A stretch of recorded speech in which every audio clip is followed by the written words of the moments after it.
हमको पद्मासन लगाने के लिए क्या करना है? पद्मासन लगाने के लिए लेग्स के बीच में थोड़ा सा गैप कर लेंगे स्लाइडली। लेफ्ट लेग को या राइट लेग को, किसी भी एक लेग को फोल्ड करते हुए हील को जितना आप यहाँ एब्डोमेन के पास रख सकते हैं, थाइस पर ये रख लेंगे। इस एंकल को पूरा खोलेंगे मैक्सिमम। ये एंकल पूरा खुला हुआ, अगर आप इसको इस तरह से रखेंगे थोड़ी देर में यहाँ पर दर्द होने लगेगा। तो एंकल को पूरी तरह से खोल के रखें। नी पूरा फ्लोर की तरफ इस तरह से उठा हुआ नहीं रहेगा। इसके बाद दूसरे पैर को धीरे से मोड़ लें, सिर्फ यहाँ तक मोड़ के रखें और उसके बाद इसे धीरे से उठाएं और इस तरह से अपोजिट थाई पर रख लें। इस एंकल को भी पूरा खोलें।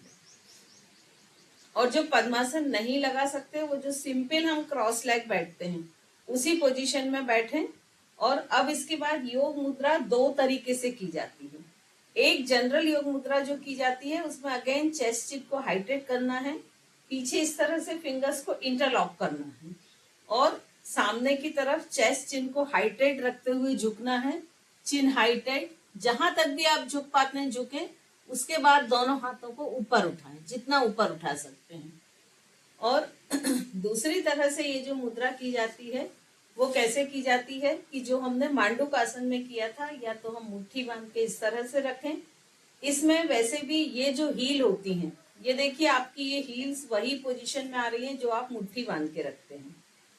तो जो सुखासन में कर रहे हैं वो मुट्ठी बांध के करें, लेकिन जो पद्मासन में कर रहे हैं वो इस तरह से पाम को एक के ऊपर एक रखें, गहरी लंबी सांस लें, कंप्लीटली एक्सहेल करके दोनों हाथों से पेट को अंदर की तरफ दबा के रखें।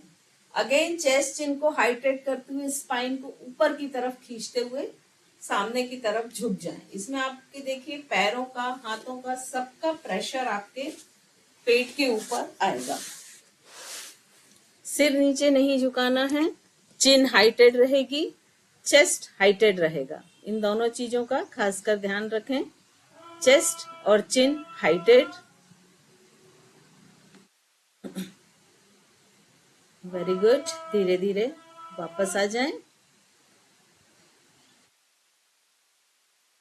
ये हमारी योग मुद्रा है। इसको हर आसन जो भी हम यहाँ पर बात कर रहे हैं वो आपको 3 से 5 बार हर आसन को करना है। और इसके बाद हमें एक पूरे ट्विस्टिंग आसन की सीरीज करनी है। रितु जी, मैं आपको पिन कर रही हूँ इसके लिए।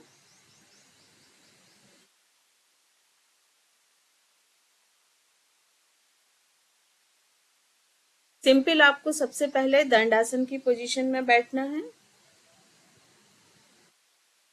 पहले आप लोग देख लें कि कौन कौन से 6 आसन करने, फिर मैं आपको कराती हूँ, है ना। फर्स्ट आसन हमको मेरु वक्रासन का फर्स्ट वेरिएशन करना है। लेफ्ट लेग को फोल्ड किया, राइट नी के पास रखा, राइट पाम से या राइट हैंड से आपको दूसरे पैर को पकड़ना है, नी को पकड़ना है अपोजिट हाथ से, और दूसरा हाथ पीछे की तरफ जाएगा और अपर बॉडी को इस तरह से ट्विस्ट करना है। एक ये हो गया। सेकंड, वापस आते हुए इसी सोल को नी क्रॉस करके रखना है, ये सेकंड वेरिएशन हो गया। और फिर से सेम पोजीशन। थर्ड में आपको दोनों हाथों से नी को पकड़ना है, फ्रंट बेंडिंग, और आगे की तरफ झुकते हुए चिन को नी से टच करना है, ये थर्ड है। फोर्थ में आपको वापस अर्ध मत्स्येंद्रासन की पोजीशन लेनी है, ये फोर्थ आसन है। इसके बाद आपको फिफ्थ आसन में वापस आते हुए दोनों नीज को एक के ऊपर एक रखना है, सोल पकड़ने हैं, और उसके बाद आगे झुकते हुए अगेन चिन को नी से ऊपर वाले नी से टच करना है, ये फिफ्थ आसन है। और सिक्स्थ आसन है गोमुख आसन। जो पैर ऊपर है उस हाथ को ऊपर से ले जाते हुए, दूसरे हाथ को नीचे से ले जाते हुए पीछे आपको फिंगर्स को इंटरलॉक या ग्रिप करने की कोशिश करना। ये 6 आसन करने हैं। Thank you Ritu ji.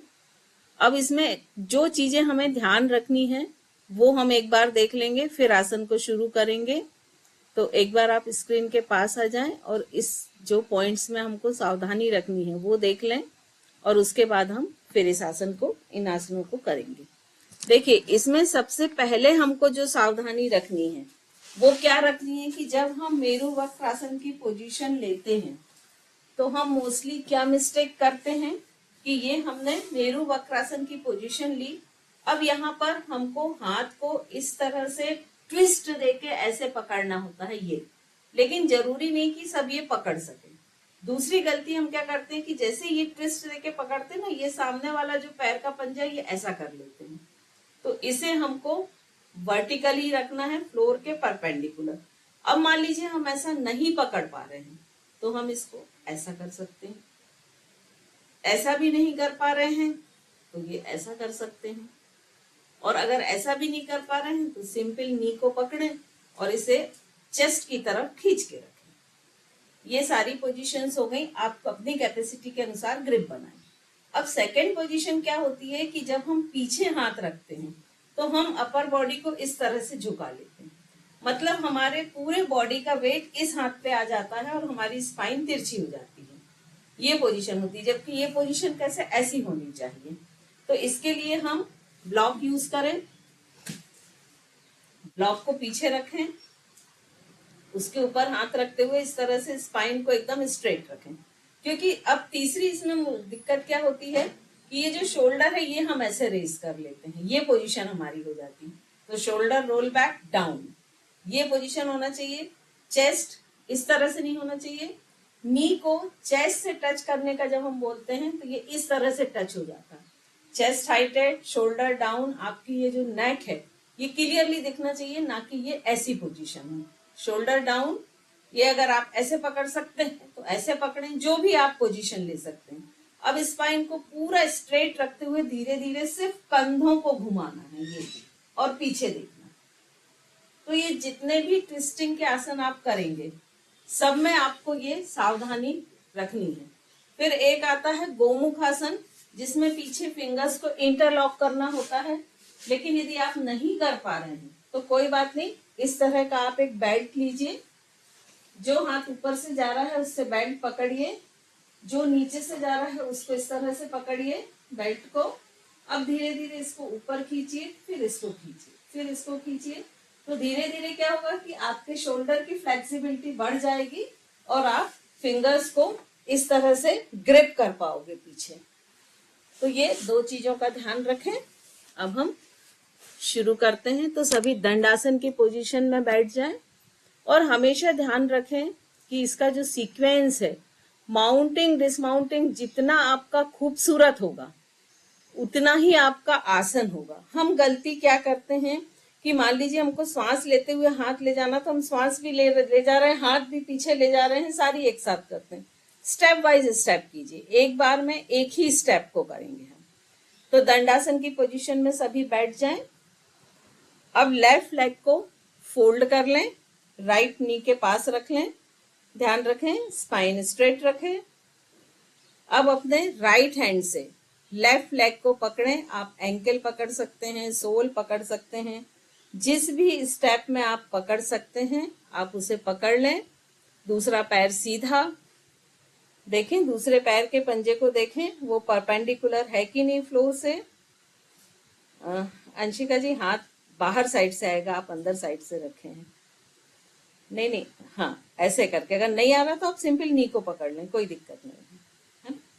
Yes, हमारा इंटेंशन है कि नी हमारे चेस्ट के पास आना चाहिए। नूतन जी वेरी गुड। दूसरे हाथ को पीछे की तरफ रखें फ्लोर पर, लेफ्ट पाम को। अब देखें आपकी स्पाइन टिल्ट तो नहीं हो रही है, यदि नहीं हो रही है तो कोई बात नहीं, यदि हो रही है तो फिर आप कोशिश करें कि एक ब्लॉक या कोई भी टॉवेल वगैरह को रोल करके रख लें। अब धीरे धीरे दोनों कंधों को पीछे की तरफ घुमाएं और पीछे साइड देखें। वेरी गुड, ये फर्स्ट पोजीशन हो गई आपकी। अब वापस अपर बॉडी को सेंटर में लेकर आए, कंधे को नी को क्रॉस करते हुए सोल को रख लें। सेकेंड वेरिएशन, जो आपका लेफ्ट सोल है वो राइट नी को क्रॉस करते हुए रख लें। फिर से सेम पोजीशन में नी को पकड़ें और चेस्ट के पास लेकर आए। वापस कैलाश जी वेरी गुड, वापस ट्विस्ट करें। संगीता जी नी को चेस्ट के पास खींचें थोड़ा। यस रश्मि जी वेरी गुड, कुछ सेकंड रुकें, फिर वापस सेंटर में आए। अब आपको दोनों हाथों से जो सामने नी वर्टिकल नी है उसे दोनों हाथों से पकड़ना है। चेस्ट चिन को हाइटेट करना है। रूपाली जी चेस्ट आप डाउन कर रहे हैं, चेस्ट चिन हाइटेट करें। सामने की तरफ झुकते हुए चिन को नी से टच करें। अगर नहीं टच होती है कोई बात नहीं, लेकिन आपकी स्पाइन कर्व ना हो इसे ध्यान रखें। आशिका जी वेरी गुड, चेलना जी गुड। धीरे से वापस आ जाएं। अब यहीं से जो आपका राइट लेग स्ट्रेट है उसे भी फोल्ड कर लें। अर्ध मत्स्येंद्र आसन की पोजीशन।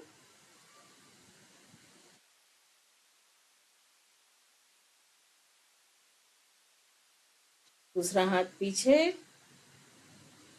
यस पीछे की तरफ देखें, दोनों कंधों को ट्विस्ट पीछे की तरफ करते हुए। गुड संगीता जी, अब ठीक आ रहा आपका। कुछ समय रुकें। विधि वेरी गुड। रुबुल जी का तो एक्सीलेंट रहता ही है। धीरे धीरे वापस आ जाएं। अब अपने दोनों नी को एक के ऊपर एक फ्लैट रख लें। जो ऊपर का नी वर्टिकल है उसको भी फ्लैट कर लें। सोल को पकड़ें टाइट। चेस्ट चिन को हाइटेट करें। सामने की तरफ झुकते हुए। कल्पना जी आपका पूरा पोस्चर मुझे नहीं दिख रहा, आपका कैमरा शायद पूरा साइड नहीं है। सामने की तरफ झुकते हुए चिन को ऊपर वाले नी से टच करें। गुड नूतन जी, वेरी गुड। देखें आपकी स्पाइन स्ट्रेट है। रूपाली जी वेरी गुड, बहुत अच्छा एफर्ट कर रहे हैं आप, वेरी गुड। कल्पना जी सिर नहीं झुकाना है ना, चिन को ऐसे सामने लाना, चिन को टच करना है। वापस आ जाएं धीरे धीरे। लेग्स अब उसी पोजीशन में रहेंगे। अब आपको क्या करना है, आपका लेफ्ट लेग ऊपर है, लेफ्ट हैंड को ऊपर से ले जाएं, पीछे की तरफ मोड़ें, फिर राइट को ले जाएं, पीछे दोनों हाथों की कब ग्रिपिंग करने की कोशिश करें। संगीता जी चिन हाइटेट करें, सामने देखें किसी को। हाँ गुड, अब ठीक है। कुछ सेकंड रुकें, फिर वापस आ जाएं।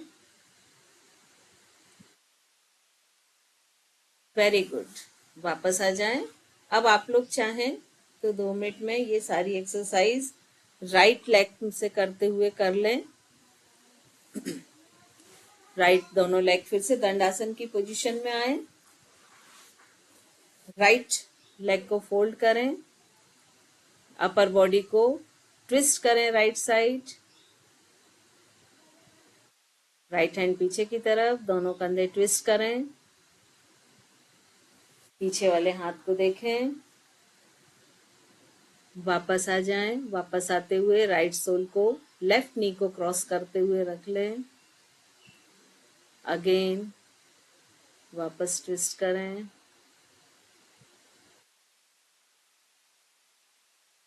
वापस दोनों हाथों से वर्टिकल नी जो राइट नी है उसको पकड़ लें और फ्रंट बेंड करें सामने की तरफ। चेस्ट चिन को हाइटेड रखते हुए चिन को नी से टच करने की कोशिश। वेरी गुड ईश्वर जी, वेरी गुड। धीरे से वापस आ जाएं। अब यहीं से अर्ध मत्स्येंद्रासन, जो लेग स्ट्रेट है, लेफ्ट लेग उसे भी फोल्ड कर लें।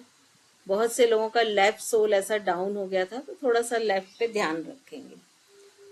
चलिए फिर से अपर बॉडी को ट्विस्ट करें।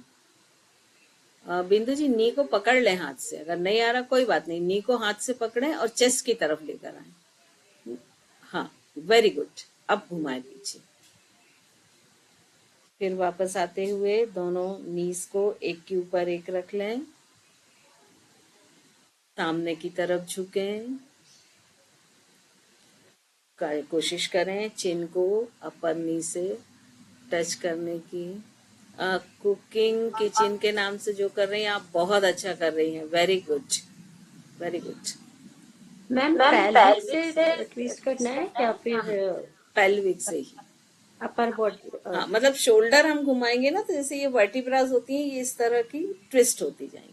लेकिन मैम अगर कोशिश हमारा पेल्विक से रहेगा इस तरह से ट्विस्ट हाँ करने, बिल्कुल बिल्कुल, ये ट्विस्टिंग अच्छी आएगी और वो तो ऑटोमेटिकली जाएगा। हाँ कंधे तो बिल्कुल। ऑटोमेटिकली जाएंगे, लेकिन हाँ कोशिश अभी, अगर पेल्विक से रहेगी तो ये पेनक्रियास हमारा ये हाँ ट्विस्टिंग अभी जो आपने ट्विस्ट किया ना, बिल्कुल सही बोल रही हैं ये चीज को।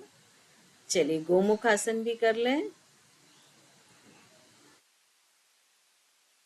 ईश्वर जी शायद आपने हाथ गलत लिया है, जो पैर ऊपर है वो हाथ ऊपर से, चिन अप रखें, सामने देखें। क्या हुआ रश्मि जी, थक गए? ओके, कोई बात नहीं, रिलैक्स करें, वापस आ जाएं धीरे से। चलिए, इसके बाद मैं 2 मिनट और बस आपका लूंगी कि जो ये तो हमारी फिजिकल एक्सरसाइज हुई हैं, लेकिन इसके लिए जो ब्रीदिंग एक्सरसाइज है वो भी बहुत इंपॉर्टेंट होती हैं।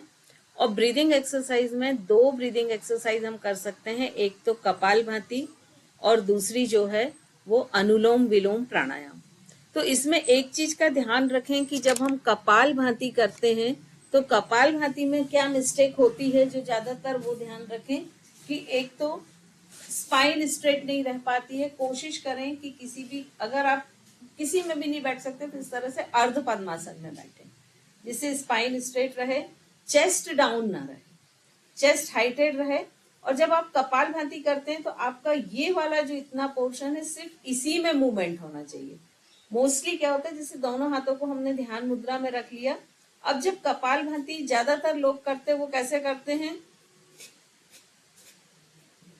देखिए इसमें मेरे शोल्डर भी मूव हो रहे हैं, चेस्ट भी मूव हो रहा है, जबकि कपालभाति हमको किससे करना है, डायफ्राम ब्रीदिंग से। तो ये यदि आप इस पोजीशन में कर रहे हैं तो ये कपालभाति गलत है। आपको कैसे करना, सिर्फ ये मैं हाथ इसलिए रख रही हूँ कि आपको ये फील हो कैसे मूव हो रहा है, बाकी शोल्डर चेस्ट स्टिल।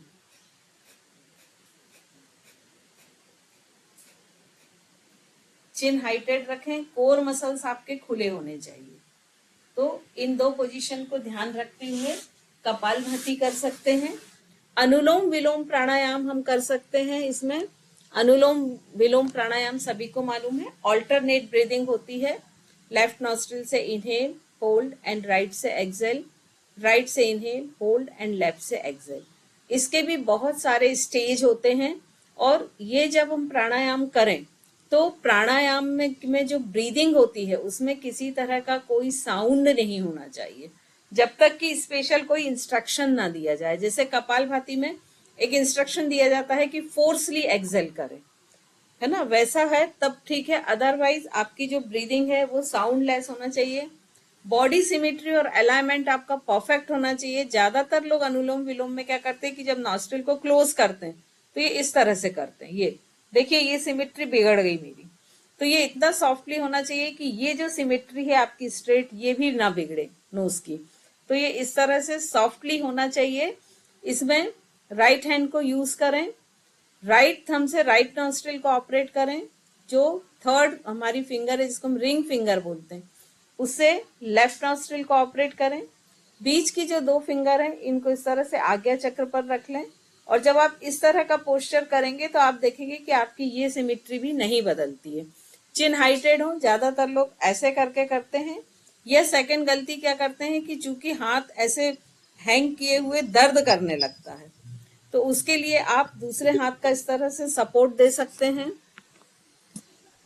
इस तरह से दूसरे हाथ का सपोर्ट देके करें, या लोड या बड़ा एक कुशन रख लें और फिर करें, जिससे कि आपका हाथ दर्द ना करे।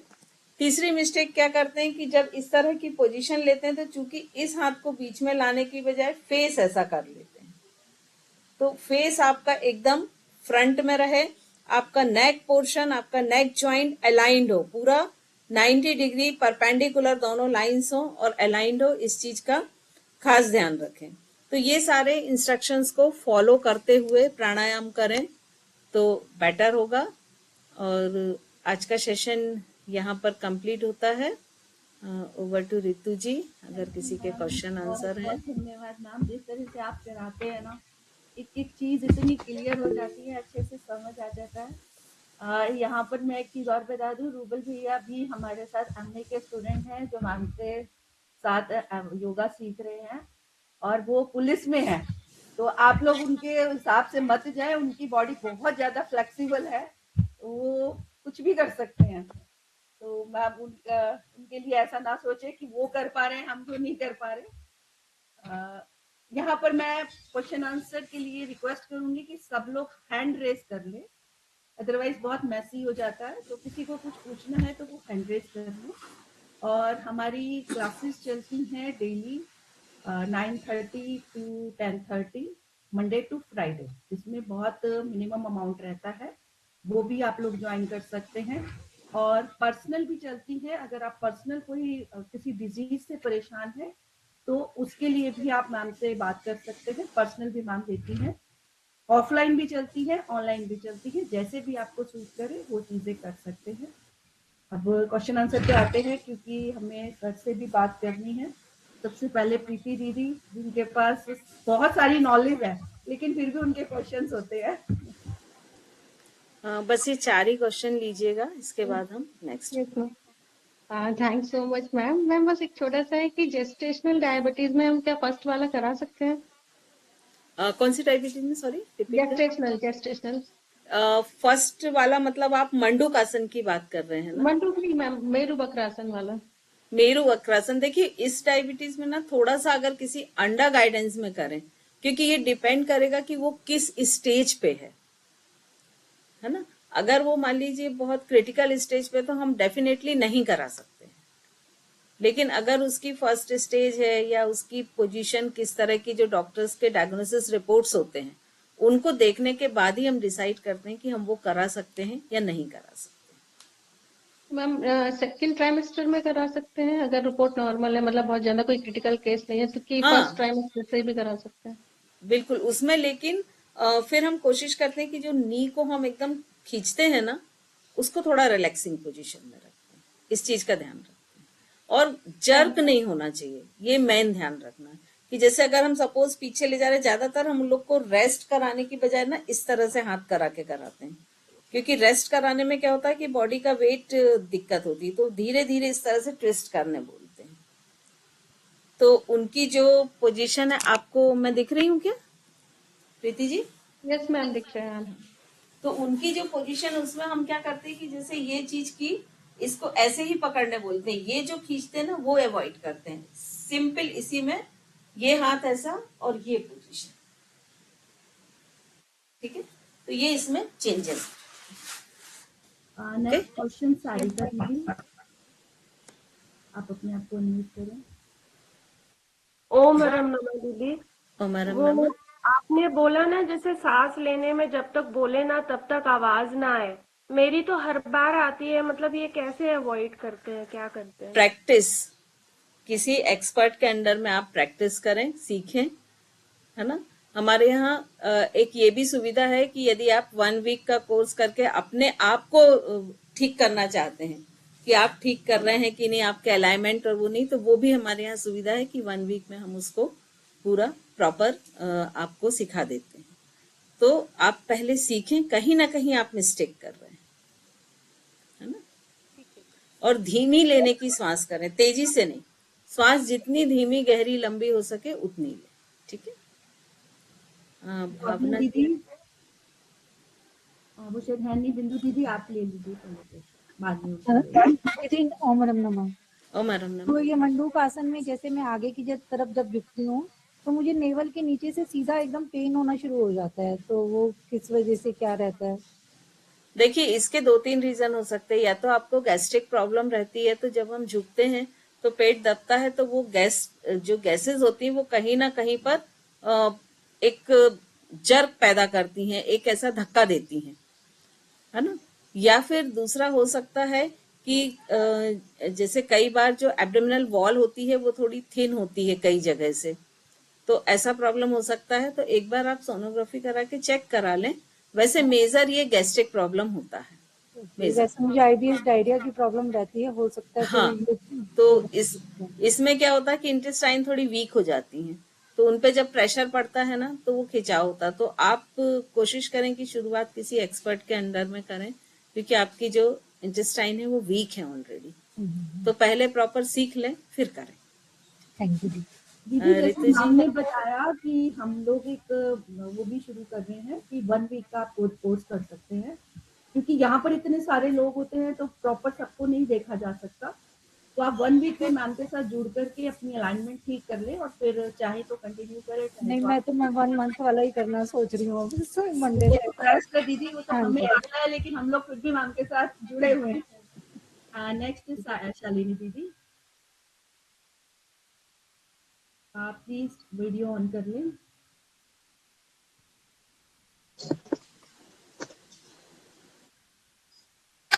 सर जी आ गए रितु हैं। जी, इनके हम आखिरी में ले लेंगे, शायद ये लोग अवेलेबल नहीं है, आप गेस्ट को इनवाइट कर लें। आज हमारे साथ गेस्ट हैं डॉक्टर शैलेंद्र मोहन तिवारी जी, जो कि नेचुरोपैथी के डॉक्टर हैं। इन्होंने एमडी है ये एक्यूप्रेशर में, और इन्होंने डिप्लोमा किया हुआ है नेचुरोपैथी एंड योगिक साइंस के अंदर, और नेचुरोपैथी और कलर ट्रीटमेंट के भी ये ज्ञाता है, और इनके पास मेरे ख्याल से बहुत ही अथाह नॉलेज है और जिसका फायदा आज हमें मिलने वाला है।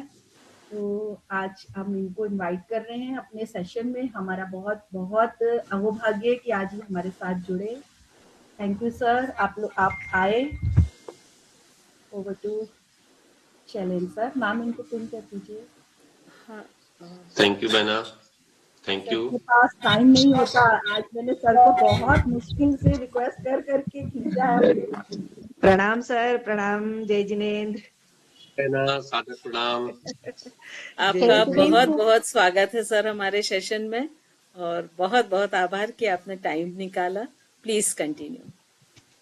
थैंक यू बहना, आप लोगों को बहुत धन्यवाद है, और मेरा सौभाग्य है जो आप लोगों के साथ जुड़ने का मौका मिला। आप लोग, सबसे पहले तो मैं आपको, आपकी पूरी टीम को हृदय से धन्यवाद देना चाहता हूं कि आप लोगों के स्वास्थ्य के लिए, लोगों के कल्याण के लिए एक बहुत अच्छा प्रयास कर रहे हैं, और वास्तव में इस चीज की आवश्यकता है। आज के समय में सच्चाई ये है कि उतनी ज्यादा तकलीफें नहीं है, उतनी ज्यादा बीमारियां नहीं है, जितनी ज्यादा जागरूकता की कमी है, जितनी ज्यादा अज्ञानता है। थोड़ा सा ध्यान दे लें, थोड़ा सा अगर ध्यान दे लें, क्योंकि जो हम लोगों की एजुकेशन सिस्टम है हम लोगों का, ये स्वास्थ्य के बारे में या और जितनी भी जरूरी चीजें हैं जो जीवन में काम आने वाली हैं, उनके बारे में कुछ भी नहीं बताता, बहुत कम बताता है। कुछ दिनों से थोड़ी लोग कोशिश करने लगे हैं। अभी जल्दी हमारे एक स्टूडेंट हैं, उनसे बात हुई तो मुझे उनकी बात बड़ी प्रभावित करने वाली लगी। उन्होंने कहा कि मैं 2 सब्जेक्ट से मास्टर मैंने किया हुआ है और एक सब्जेक्ट से मैंने पीएचडी किया हुआ है, लेकिन मुझे स्वास्थ्य के बारे में कुछ नहीं मालूम है, डाइट के बारे में कुछ नहीं मालूम है, अपने अधिकारों के बारे में कुछ नहीं मालूम है, नागरिक जागरूकता के बारे में कोई विशेष जानकारी नहीं है, मैं अपने घर का एक स्विच नहीं चेंज कर सकता हूँ, मुझे फ्रिज के बारे में कुछ नहीं पता है। तो एक तरीके से पढ़े लिखे और डिग्री होल्डर अज्ञानी है, या कह दीजिए कि अनस्किल्ड। तो आज बहन ने हमको डायबिटीज का, शुगर का टॉपिक दिया था। अब इस विषय में ही देखिए, तो हालांकि इस क्लास में हम देख रहे थे कि काफी विद्वान लोग हैं। आदरणीय चारू बहन हैं, श्रद्धेय मंजू दीदी हैं, और प्रीति बहन है, कई लोग जिनको मैं जानता हूं पर्सनली, जिनकी मैंने क्लासेस ली हैं, जिनसे मैं बीच बीच में देखता रहा हूं उनके प्रयास, तो अंदर से मुझे प्रेरणा मिलती है। तो बहुत विद्वान लोग भी हैं, पर जैसे शुगर की बात करें ना, तो लोग एक तरीके से पूरी तरह डिपेंड हो गए हैं कुछ तथाकथित वैज्ञानिक लेवल्ड प्रोसेस पे, कि जैसे ये साइंटिफिक मेथड है और केवल इसी से ही आप ठीक हो सकते हैं, और कोई नहीं दुनिया में ठीक हो रहा है, दुनिया में कोई नहीं ठीक हो रहा है। जैसे नेचुरोपैथी की बात करें तो नेचुरोपैथी कहती है कि देखिए, अभी जितने लोग सुन रहे हैं, हमें संख्या नहीं मालूम है, आप में से कोई न कोई जरूर डायबिटिक होगा, लेकिन एक बार चेक करिएगा तो कुछ लोग तुरंत डायबिटीज की लाइन से बाहर हो जाएंगे। जैसे पहला नियम है कि हर व्यक्ति की डायबिटीज 80-120 नहीं हो सकती। अगर सब जैसे जितने भी लोग हैं सबका रंग रूप अलग है, सबका वजन अलग है, सबकी कैपेसिटी अलग है, सबकी पल्स रेट अलग है, सबकी बॉडी का टेम्परेचर अलग है। जितने भी लोग यहाँ पर जुड़े हैं किसी का एक दूसरे से मैच नहीं करेगा। तो आप ऐसा कैसे सोचते हैं कि सबकी डायबिटीज जो संभव ही नहीं है, हो ही नहीं सकता। क्यों नहीं हो सकता है? क्योंकि सबके आहार की कैपेसिटी अलग है, सब लोग रहे हैं, सब लोग अलग अलग मात्रा में श्रम कर रहे हैं। जैसे ग्लूकोज जो डायबिटीज है हमारे 2-3 बातों पे डिपेंड करता है। पहली बात ये कि हम कितना ग्लूकोज इंटेक कर रहे हैं। जैसे ही शुगर डिटेक्ट होता है सबसे पहले यही तो कहा जाता है कि अब आप मीठा बंद कर दीजिए। तो कितना ग्लूकोज इंटेक कर रहे हैं। दूसरी बात ये कि कितना ग्लूकोज खर्च कर रहे हैं, कितना एक्सपेंस कर रहे हैं। तो जो हम काम करते हैं, मेहनत करते हैं, उससे हमारा ग्लूकोज खर्च होता है, और जो हम खाते हैं उससे ग्लूकोज इंटेक होता है। तो क्या ये सबका बराबर है? जब ये सबका बराबर नहीं तो सबका शुगर बराबर कैसे हो सकता है? संभव ही नहीं। दूसरी बात, सबकी कैपेसिटी भी अलग है, हर किसी की शारीरिक क्षमता भी अलग है। तो कैसे कह सकते हैं कि हर किसी का शुगर 80-120 होना चाहिए खाली पेट? अब तो 120 भी नहीं मानते, अब तो 110 मानने लगे हैं, कहीं कहीं 100 माना जा रहा है, 110 को प्री डायबिटिक माना जा रहा है। या खाने के बाद 100 और 140 कैसे हो सकता है? थोड़ा वेरिएशन है अलग अलग टेस्टिंग मेथड और अलग अलग टेस्टिंग लेबोरेटरीज में, वो आप सब लोग जानते हैं, हम ज्यादा उस पर नहीं जाएंगे। तो सबका एक कैसे हो सकता? हो ही नहीं सकता। दूसरी बात, फिर पता कैसे चले कि किसको मान लीजिए कि अब आपको एक संदेह हो रहा है कि डायबिटीज, ये डिसाइड नहीं करती रिपोर्ट कि किसकी कौन डायबिटिक है कौन नॉन डायबिटिक है, तो कैसे पता चले? तो उसके लिए आयुर्वेद में बहुत पहले से और नेचुरोपैथी में 4-5 लक्षण बताए गए। 4-5 बहुत सिंपल से हैं। जैसे सबसे पहला लक्षण है कि यूरिन बहुत ज्यादा हो, स्पेशली रात में ज्यादा हो, और बार बार जाना पड़े। थोड़ा थोड़ा करके बार बार हो या प्रॉपर क्वांटिटी में हो। अगर ऐसा है तो ये डायबिटीज का एक लक्षण है। दूसरा लक्षण है भूख बढ़ जाए और वजन घटने लगे। ध्यान दीजिएगा, भूख बढ़ जाए और वजन घटने लगे। नोट कर लीजिए, अभी कुछ आप में से लोग हैं जो अभी डायबिटीज आपकी ठीक हो जाएगी, नॉन डायबिटिक हो जाएंगे आप तुरंत। तीसरा लक्षण है शरीर में जगह जगह पेशियों में दर्द हो और वीकनेस महसूस हो। जगह जगह पेशियों में दर्द हो, वीकनेस महसूस हो। इंटरनल वीकनेस भी हो। इंटरनल वीकनेस जो पुरुषों में पौरुष क्षमता घटने लगे। और एक बहुत परफेक्ट साइन है कि अगर एक जगह पर यूरिन 2-4 बार जाते हैं और वो थोड़ा सा खुली जगह हो बाय द वे, तो वहां पर चींटे इकट्ठा हो जाए, चींटियां इकट्ठा हो जाए।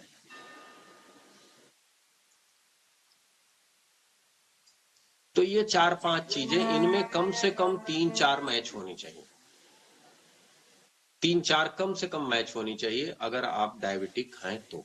अगर ये मैच नहीं हो रही है तो फिर भले आपकी ग्लूकोज लेवल बढ़ी हुई हो, ये थोड़ी चीजें एक आध और होती हैं, जैसे घाव हो जाए तो जल्दी ठीक ना हो, तो वो हमेशा तो नहीं रहती, लेकिन बाकी चीजें तो परमानेंट रहती हैं। तो घाव का इंतजार नहीं कर सकते और ना ही चेक करने के लिए घाव लगा सकते हैं बॉडी में, कट कहीं लगाया भी नहीं जा सकता। तो ये 4-5 चीजें हैं सामान्य रूप से कि अगर इनका हम प्रॉपर ध्यान दे लें और कम से कम 4 मैच होना चाहिए, तो आप डायबिटीज की श्रेणी में आ सकते हैं। अच्छा, एक बात और है, इन लक्षणों के और भी कारण हो सकते हैं। अगर कोई एक चीज मैच कर रही, कोई एक चीज मैच कर रही केवल, तो आपने अपने खुद को आपने सोच लिया कि अब तो हम डायबिटिक हो गए, तो नहीं, कम से कम 4 मैच करनी चाहिए। और 4 मैच कर रही तो आप समझ लें कि आप डायबिटिक हैं, भले आपकी रिपोर्ट नॉर्मल है। ये भी जान लीजिए कि भले आपकी रिपोर्ट नॉर्मल है, आप डायबिटिक हैं। और अगर ये मैच नहीं कर रही है तो आपकी रिपोर्ट भले बढ़ी हुई है, आप नॉन डायबिटिक हैं।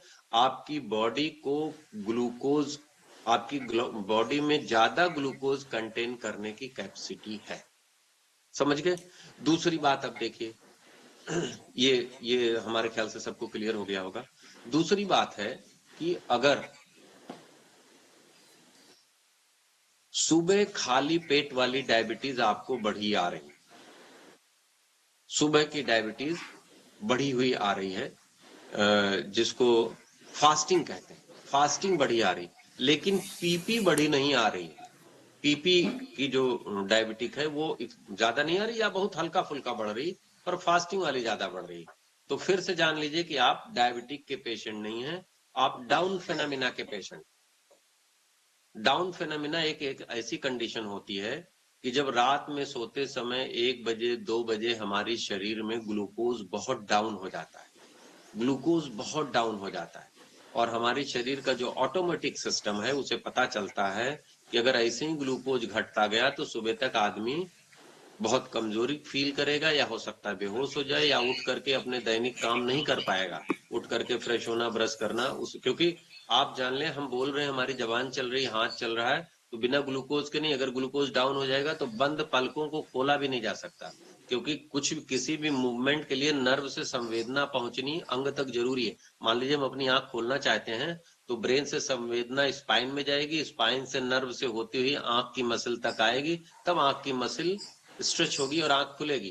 तो ये संवेदना नर्व में आती है, और नर्व की खुराक क्या है? ग्लूकोज। अगर ग्लूकोज डाउन हुआ तो नर्व मूवमेंट बंद कर देगी। इसीलिए जब ग्लूकोज बिल्कुल डाउन हो जाता है तो हमारी जो हार्ट की मसल है वो भी मूवमेंट ब्रेन से ही करती है, नर्व से संवेदना पा करके। तो हमारा शरीर, हमारा ब्रेन बॉडी को फेंट कर देता है, बेहोश कर देता है कि कम से कम जो जरा सा ग्लूकोज बचा है वो हार्ट को चलाता रहेगा और जीवित रहेगा आदमी। समझ रहे हैं? तो कोई मूवमेंट बिना ग्लूकोज के नहीं हो सकता है। तो जब रात में हमारा बॉडी का autonomous system, CNS system read करेगा कि हमारा ग्लूकोज इस शरीर का घटता जा रहा है, तो जो शरीर में स्टोर ग्लूकोज है उसको ग्लाइकोजन में, जो सेफ ग्लूकोज जिसको लीवर ने बचा के रखा है, उसको ग्लूकोज में चेंज करके तुरंत ब्लड में मिला दिया जाता है। तो वो जो ग्लूकोज रात में 1 बजे 2 बजे 3 बजे लो हो गई थी वो तुरंत हाई हो जाती है। तब आदमी जब सुबह उठता है, चूंकि 3 बजे क्योंकि आप ये ना समझें कि जो आप खा रहे हैं वही ग्लूकोज है, शरीर ने इमरजेंसी के लिए बॉडी में अलग अलग हिस्सों पे जो हमारी फैट है, जो ये शेप हमारा दिखता है, ये ग्लूकोज और फैट ही है, तो इनको वो डिसॉल्व करके ब्लड में मिला देता है। ग्लूकोज में, ग्लाइकोजन के शेप में वो सेव होते हैं, उनको ग्लूकोज में चेंज कर,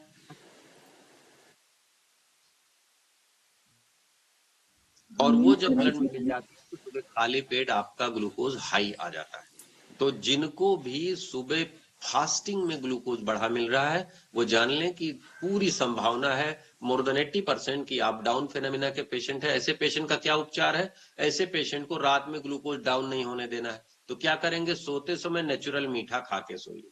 नेचुरल मीठा यानी वो मीठा जो चीनी से नहीं बनता, गुड़ है, मीठे फल हैं, शकरकंदी है, जो लोग शहद लेते हों शहद है, तो जो भी ऐसी चीजें हैं जिनको आप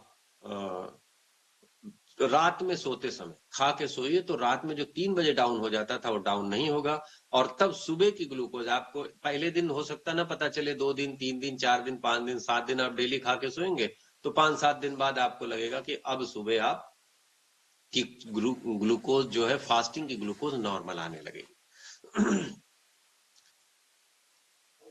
अब ग्लूकोज डायबिटीज के थोड़े से, मान लीजिए कि इनके बाद भी डाउन फिनोमिना भी नहीं है और सिम्टोमेटिक रीजन से भी आपको डायबिटीज बढ़ी हुई आ रही है, आप डायबिटिक के पेशेंट खुद को फील कर रहे हैं, हम ये नहीं कह रहे कि आपके रिपोर्ट में आ रही है, आप फील कर रहे हैं हाँ अब आप डायबिटिक हैं, तो आपको उपचार क्या करना है। अब यहाँ पे हम लोग औषधियों की दवाओं की बात नहीं करेंगे, इसके लिए हर जगह बहुत सारे डॉक्टर्स हैं, आप उनके ऑलरेडी उनकी रेमेडी आपकी चल भी रही होगी, आयुर्वेद, होम्योपैथ, एलोपैथ, अलग अलग तरीके से। नेचुरोपैथी और योग में क्या कर सकते हैं? यहाँ पर नेचुरोपैथी को आप घरेलू चिकित्सा या किचन थेरेपी भी मान सकते हैं। तो यहाँ पर आप सुनते होंगे लोगों से, सबसे ज्यादा आदमी ट्रीटमेंट कौन सा करता है जानते हैं? आदमी सुनता है कि किसी ने मेथी खाई और उसकी डायबिटीज ठीक हो गई, मेथी का सेवन किया भिगो करके और डायबिटीज ठीक हो गई। तो जैसे उसे पता चला किसी के आदमी से माउथ पेरिलिसिटी से, तो वो शुरू कर देता है। कुछ दिन बाद किसी को आराम मिलता है, किसी को नहीं मिलता। फिर सुना कि मॉर्निंग वॉक किया और डायबिटीज ठीक हो गई। फिर सुना कि करेले का जूस पिया, पानी पिया और डायबिटीज ठीक हो गई। फिर सुना कि तुलसी के पत्ते खाए और डायबिटीज ठीक हो गई। तो अलग अलग प्रयोग हम लोग समय समय पे करते हैं और अक्सर लोगों को निराशा मिलती है। इसमें अक्सर लोगों को निराशा मिलती है। तो क्या ये चीजें काम नहीं करती? नहीं, बहुत सटीक काम करती है, बहुत सटीक काम करती हैं। पर फायदा क्यों नहीं होता? उसके पीछे एक कारण है। उसके पीछे कारण यह है कि क्या आपने डायबिटीज का कारण समझा?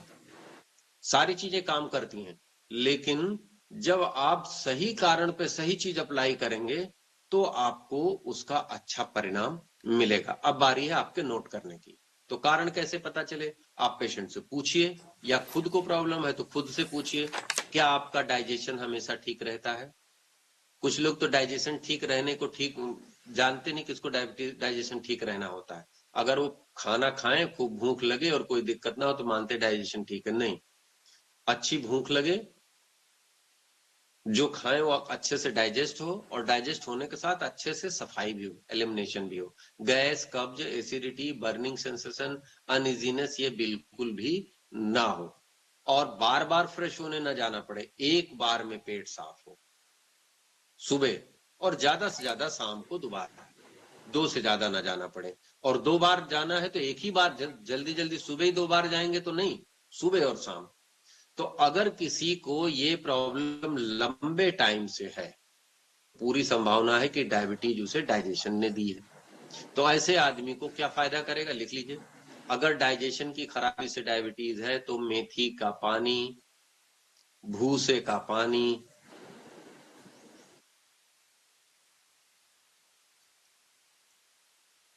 समय से भोजन, भोजन में फाइबर की अधिक मात्रा डायबिटीज के लिए औषधि बन जाएगी। यानी जितनी विटामिन बी कॉम्प्लेक्स की चीजें हैं, सहजन है, मेथी है, भीगे हुए अंकुरित अनाज हैं, थोड़ा सा मूवमेंट बॉडी को देगा तो पेट में मूवमेंट होगा तो साफ होने लगेगा। तो ये आपकी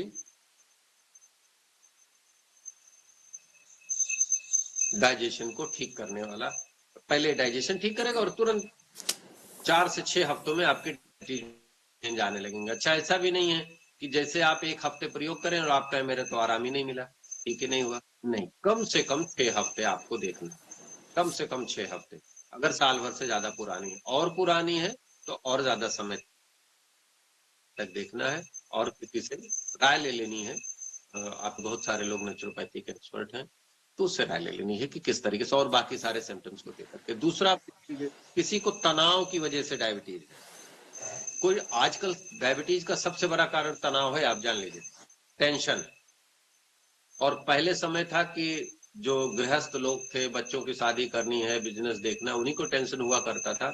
अभी टेंशन सार्वभौमिक हो गया है, छोटे से छोटा बच्चा भी तनाव में है, और वृद्ध तो बेचारे तनाव में है ही है। तो जिनको तनाव बहुत एक्सट्रीम बढ़ जाता है, वो डायबिटीज के पेशेंट हो जाते हैं बहुत तेजी से। तो ऐसे पेशेंट को क्या करना है? तनाव वाले पेशेंट को तुलसी का पत्ता, लिखिए, तुलसी का पत्ता और प्राणायाम और ध्यान, ठीक है ना, इसे आप करेंगे तो हो सकता, हमें नहीं करेगा आप तुरंत दवाई छोड़ दीजिए। आप इसे रूटीन में करना शुरू करेंगे तो धीरे धीरे आपका डॉक्टर अपने आप आपकी दवाई घटाने लगेगा, अपने आप दवाई घटाने लगेगा, और आप धीरे धीरे नॉन डायबिटिक हो जाएंगे। ये मूल कारण है। यही वजह है कि आपको ऐसे लोग तो बहुत मिलेंगे कि हम दवाई खा रहे हैं, हमको आराम है। ऐसा कोई नहीं मिलेगा कि हमने 1 महीने दवाई खाई या 1 साल दवाई खाई, अब मैं दवाई नहीं खाता हूं। वो परमानेंट दवाई खाता है, क्योंकि रूट कॉज पे काम नहीं करता। तीसरा कारण लिखिए, शारीरिक श्रम की कमी, श्रम का अभाव। अभी हमने शुरू में चर्चा की कि शरीर का रक्त का ग्लूकोज, हमारे ब्लड का ग्लूकोज, इस पे डिपेंड करता है कि हम कितना ब्लड इनटेक कर रहे हैं, कितना, सॉरी,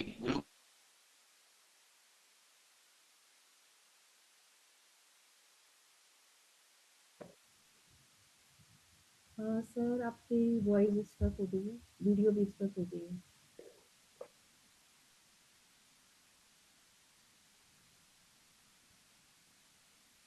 पापा जो अॼु सेशन ॾाढो ज़रूरी हो ॿुधायां भई। मां हाणे छा ॿुधायां पुछां हिकु पापा जो गलो सुखंदो आहे उहो पुछणो आहे। रमना जी क्यों नहीं कर मेरी ब्लड म्यूट कर ग्लूकोज लीजिए। उनका बढ़ जाता है। उन्हें क्या करना है, लिख लीजिए ट्रीटमेंट, योगासन करना है, उनको मॉर्निंग वॉक करनी है, जुम्बा इत्यादि तमाम तरीके की विधियां हैं। योगासन हम लोग सबसे ज्यादा प्रेफर करते हैं। आप लोग अरहम योग का जादू देख ही रहे होंगे। तो तमाम तरीके के इंस्ट्रूमेंटल एक्सरसाइज होती है, जैसे ट्विस्टर है और एरोबिक्स है, जिम है, तमाम तरीके की एक्सरसाइज। तो आप इन सबसे भी लाभ ले सकते हैं, लेकिन ऐसे प्रयोग जरूर करिए जिनसे शरीर में शुद्ध प्राण का संचार हो। आप नहीं योग कर सकते हैं तो खुली हवा में पार्क में बैठ करके कुछ ऐसा मूवमेंट, गहरी सांस खींचना और छोड़ना जरूर करिए, क्योंकि एक्सरसाइज का, वर्कआउट का मूल उद्देश्य हर सेल तक ऑक्सीजन को भेजना है। हर सेल तक ऑक्सीजन को भेजना है। तो ऑक्सीजन होगी ही नहीं तो भेजेगा कहां से बेचारा। आप किसी ऐसे एरिया में रहते हैं जो बहुत ज्यादा विकसित है, चारों तरफ से फैक्ट्रियां, कल कारखाने, भीड़ भाड़, तो वहां पर आपको मिलेगा ही नहीं, ऑक्सीजन की मात्रा वैसे ही कम होगी। तो कुछ न कुछ ढूंढिए कि आप अर्ली मॉर्निंग सूर्योदय से पहले पार्क में या कहीं ऐसा जाकर के जहां फ्रेश ऑक्सीजन आपकी बॉडी को मिले। तो तभी ये फॉर्मूला काम करेगा जब श्रम के अभाव में डायबिटीज हुई है। तो अगला कारण लिखिए रक्त दोष। रक्त दोष में कई सारी चीजें हैं। हमारे शरीर में तमाम फिल्टरेशन की क्रियाएं हैं, जैसे स्किन ब्लड को छानती है, किडनी ब्लड को छानती है और लीवर भी ब्लड को साफ करता है। लीवर बहुत सारे केमिकल बनाता है जो ब्लड को फिल्टर करता है।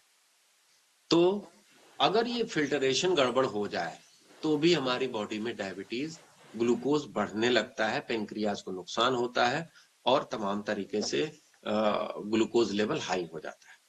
तो ऐसे में क्या करना है, ऐसे में करेले का रस, जामुन की गुठली,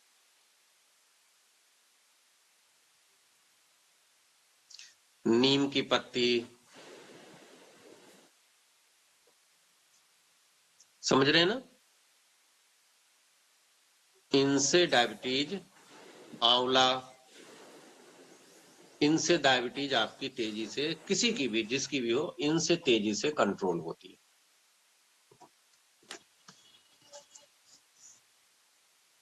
अगर ये 3-4 चीजें, 5 चीजें आप रूटीन में सेवन करेंगे, जो भी उपलब्ध, जैसे भी आपको उपलब्ध हो सके उस मात्रा में आप इसको रेगुलर प्रयोग करेंगे तो तीव्रता से आपकी डायबिटीज कंट्रोल होगी, घटने लगेगी। अभी हम लास्ट में कुछ आपको फॉर्मूले भी बता देंगे, उसे भी नोट कर लीजिएगा, सबके लिए जो यूज करने वाले होंगे। एक कारण और लिख लीजिए, अनिद्रा और हेरिडिटी।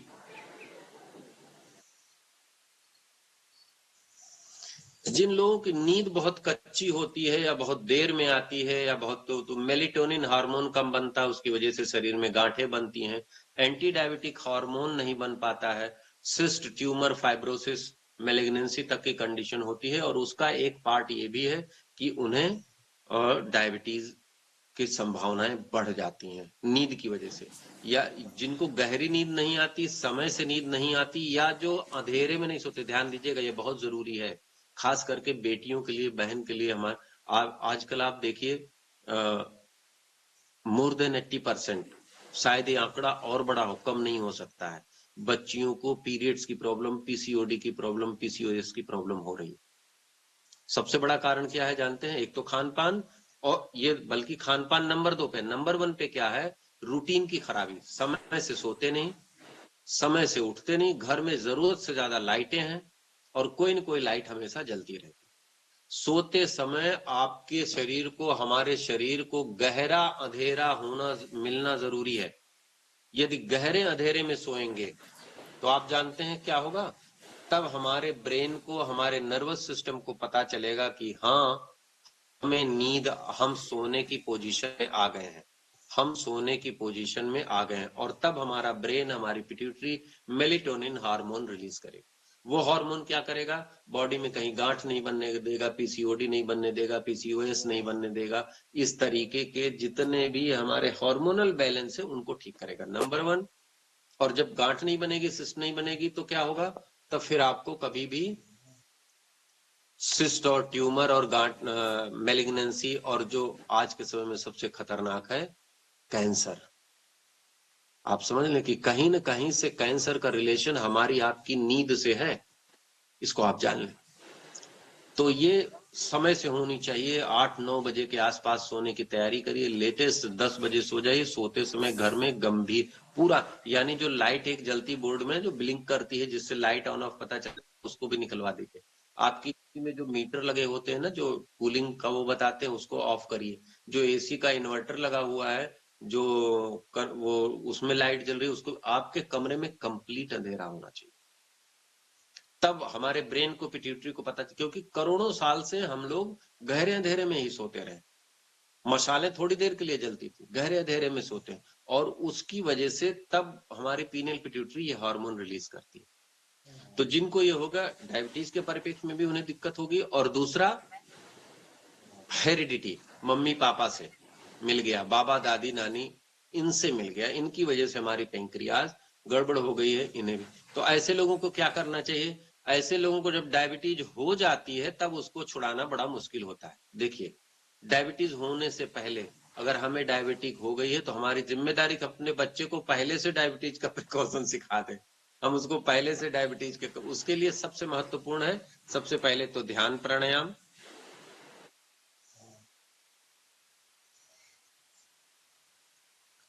ऊर्जा स्तरीय उपचार। ऊर्जा स्तरीय उपचार आप लोग चारू दीदी से, आदरणीय मंजू दीदी से अपनी क्लीनिंग कराइए, अपने मन को अंदर से मंत्र योग से स्वच्छ करिए, कंसंट्रेट करिए, फोकस्ड करिए। जो डायबिटीज का सबसे खराब कारण है ना, उसका साधन यही है। और ध्यान और प्राणायाम, नंगे पैर वॉक करिए मिट्टी पर, नंगे पैर मिट्टी पर वॉक करना, साफ सुथरी मिट्टी होनी चाहिए, कूड़े में न चल लीजिए कि इन्फेक्शन हो जाए। उपवास करना, हालांकि डायबिटीज में उपवास मना किया जाता है, तो ऐसा मैनेज्ड उपवास किया जाए, उसके लिए किसी चिकित्सक से, हम लोगों के पास ऑनलाइन भी लोग जुड़ते हैं, या किसी से भी नेचुरोपैथी से आप अच्छे से समझ करके कि कब एकाहार उपवास होता है या फलाहार उपवास होता है, किस तरीके से उपवास को एज ए मेडिसिन लिया जाता है, ठीक है ना। तो उपवास करना, और जो नींद की बात हमने कही उसको बैलेंस करना, इससे आपकी डायबिटीज सुधरेगी। इसमें एक प्रयोग और करते हैं हम लोग, एक्यूप्रेशर पॉइंट देते हैं। एक्यूप्रेशर के मैग्नेट्स लगाते हैं, ऐसे चार्ट बना करके दे देते हैं, मैग्नेट दे देते हैं, अपने आप अपने हाथ से लगा सकते हैं, उसमें कोई बहुत रॉकेटरी नहीं है, इजिली लगा। वैसे जितने और ऊपर के कारण, उन सब में भी मैग्नेट बहुत इफेक्टिव होते हैं, क्योंकि मैग्नेट मर्म बिंदुओं पर लगाए जाते हैं। तो मर्म बिंदु हमारे इंटरनल ऑर्गन से जुड़े होते हैं। जैसे आपने सुना होगा कि यहाँ माथे पे ऐसे दबा देते हैं तो आदमी बेहोश हो जाता है, गले पे हल्का सा टच कर देते हैं तो फेंट हो जाता है। तो ये मर्म बिंदु होते हैं, शरीर में 108 हैं, उनके कुछ और सब मतलब एडिशनल मर्म पॉइंट हैं, जिनकी संख्या काफी ज्यादा है। तो अलग अलग कारणों से हम लोग अलग अलग एक्यूप्रेशर पॉइंट पे थोड़े मैग्नेट या सीड के दाने बांध देते हैं, कारणों को देख करके, और उनका उपचार बता देते हैं। एक उसमें सामान्य प्रक्रिया, हमारी हथेली को देखिए, ये भी मर्म बिंदु की प्रक्रिया है। ऐसे देखिए, मिडिल फिंगर, इंडेक्स फिंगर और रिंग फिंगर को ऐसे फोल्ड किया, आप लोग भी फोल्ड करिए, ऐसे फोल्ड करिए। अब देखिए, ये जहां हथेली को टच कर रही है, हथेली को ये जहां टच कर रही है, ये डायबिटीज का पॉइंट है। तो आप इन्हीं से, इन पर थोड़ा ऐसे, हाँ देखिए, सरिता बहन खूब अच्छे से दबा रही, हाँ ऐसे, भावना बहन भी अच्छा कर रही है, सुनीता बहन भी अच्छा कर रही है। ऐसे आप 40-50 बार दोनों हाथ से अगर आप करेंगे तो आपकी पैंक्रियाज एक्टिव हो जाएगी। ये मर्म बिंदुओं का पॉइंट है। 4 उंगली नहीं, ऐसे पूरी मुट्ठी नहीं, नहीं, केवल ये। और ऐसे नहीं करना है, ध्यान दीजिए प्लीज, हमारी हथेली ऐसे उंगली फोल्ड होगी, फर्स्ट फोल्ड, सेकेंड फोल्ड, अब जहां आ रही है ऐसे सीधे देखिए, टर्न कर रहे हैं तो कोई ये यहां नहीं है, ऐसे देखिए, इस तरीके जब फोल्ड कर रहे हैं, अब किसी की उंगली में चोट होगी तो नहीं मोड़ पाएगा। तो मतलब ये अंगूठे की इस जगह पे ये 3 पॉइंट हैं, ये डायबिटीज के। इन पे मैग्नेट भी लगाते हैं, प्रेशर भी करते हैं, और भी कुछ मर्म बिंदु होते हैं अलग अलग कारणों के हिसाब से, तो हम लोग मैग्नेट दे देते हैं, उसको लगाते हैं एक्यूप्रेशर के पॉइंट से। इनमें तेजी से आराम आता है। और आप जो भी उपचार कर रहे हैं उसके साथ अगर आप इसे ऐड कर देंगे, तो चाहे आप वैदिक से उपचार ले रहे हैं, चाहे होम्योपैथ से, चाहे आयुर्वेद से, चाहे एलोपैथ से, वो आपका धीरे धीरे दवाएं खुद कम होने लगेंगी। डायबिटीज धीरे धीरे इतनी घटने लगेगी कि दवाएं कम होने लगेंगी। अब कुछ डायबिटीज की स्पेशल थेरेपी नोट कर लीजिए। जैसे अभी हमने आपसे कहा कि डायबिटीज बढ़ाने का सबसे बड़ा कारण क्या है? तनाव। डायबिटीज बढ़ाने का सबसे बड़ा कारण क्या है? तनाव, टेंशन, तनाव। इस पे बड़े प्रयोग हुए हैं, कई सारे रिसर्च पेपर इससे पब्लिश हुए हैं, इस पर पब्लिश हुए हैं। किसी भी कारण से सास बहू में झगड़ा हो गया, सवेरे बीपी, डायबिटीज हाई, बीपी तो तुरंत बढ़ता है, बीपी तो तुरंत दिखता है, आदमी कांपने लगता है, थर थर थर थर, और बहुत हाइपर हो जाता है, वो दिखता है। डायबिटीज थोड़ी देर बाद, तुरंत नहीं, थोड़ी देर बाद बढ़ती है और बढ़ जाएगी। कोई पारिवारिक तनाव हो जाता है, कोई दुर्घटना हो जाती है, कोई व्यवसायिक लॉस हो जाता है। कई बार ऐसा होता है कि समझाना आसान है, लेकिन जो फेस कर रहा होता है उसके लिए बड़ी मुसीबत होती है, बहुत दिक्कत होती है। और आध्यात्मिक संरक्षण ही उसकी सबसे बड़ी शक्ति है। कोई मोटिवेशन, कोई यौगिक क्रिया बहुत तेजी से काम नहीं करती।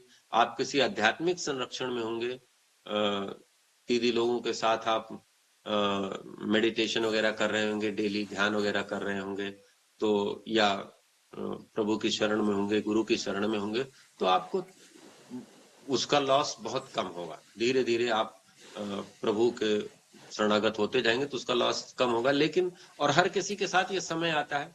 राजा दशरथ नहीं बचे, चाणक्य चंद्रगुप्त नहीं बचे, तो हम लोग किस खेत की मूली हैं? सबके साथ जीवन में समय आता ही आता है। तो शरणागति आवश्यक है, अध्यात्म से खुद को जोड़ के रखना आवश्यक है। आप लोग सौभाग्यशाली हैं, आपके साथ बहुत श्रेष्ठ गुरुजन हैं और इस क्लास में भी हैं। इन सबसे जुड़ करके आप लोग अपने आप को आध्यात्मिक रखिए, जिससे तनाव से, सडन होने वाले तनाव से बच सकिए। तो तनाव शुगर को बढ़ाने का सबसे बड़ा कारण है। उसी तरीके से क्लोरोफिल, ग्रीन लीफ, इंसुलिन का रॉ मटेरियल है। इंसुलिन का रॉ मटेरियल, जैसे हड्डियों का रॉ मटेरियल क्या है? बोलिए, कैल्शियम।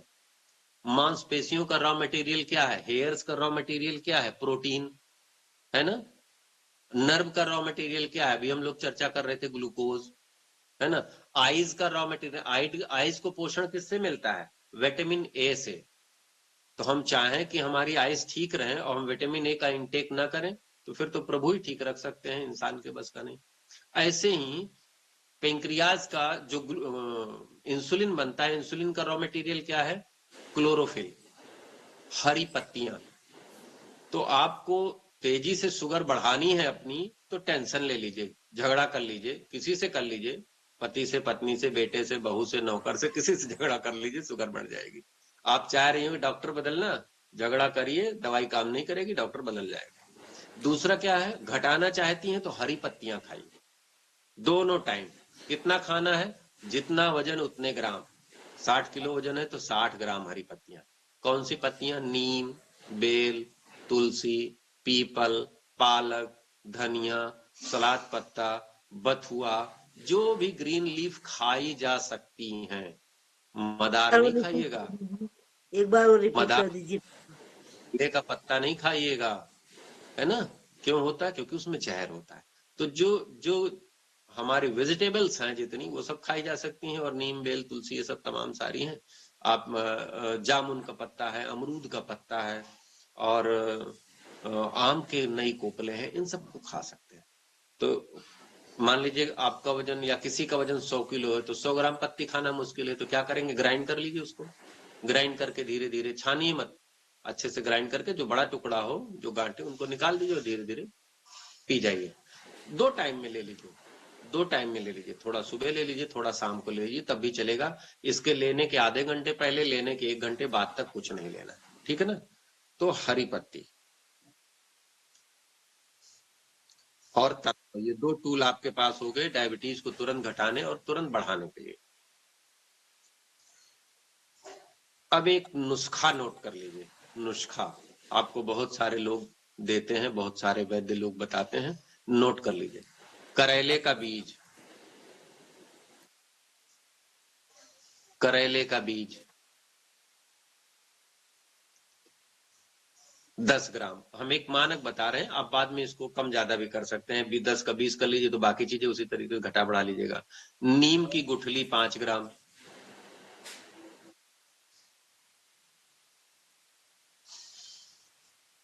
गुड़मार की पत्ती 10 ग्राम,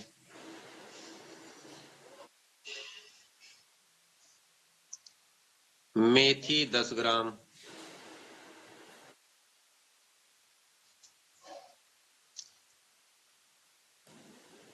जामुन गुठली 10 ग्राम,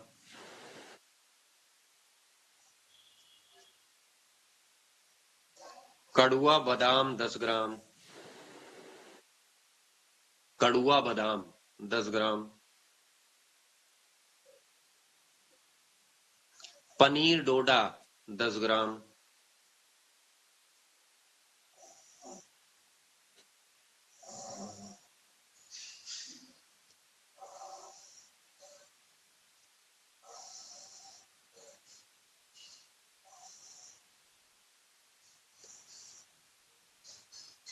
तुलसी की पत्ती 30 ग्राम,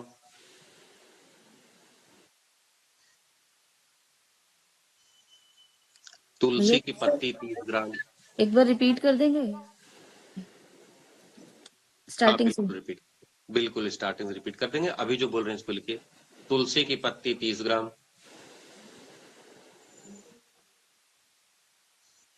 ब्राह्मी 10 ग्राम,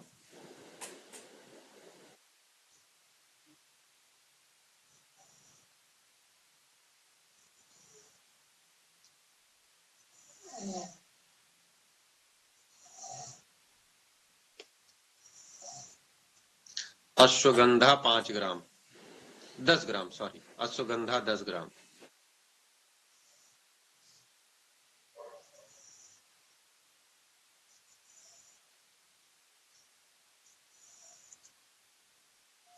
दालचीनी 10 ग्राम,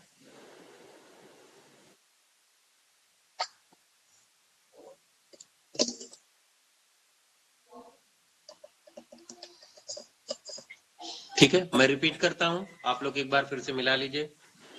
करेले का बीज 10 ग्राम, नीम की गुठली 5 ग्राम, नीम की पत्ती मिल जाए तो उसे भी 10 ग्राम ले सकती हैं, गुड़मार की पत्ती 10 ग्राम, मेथी 10 ग्राम, दाने मेथी के 10 ग्राम, जामुन की गुठली 10 ग्राम,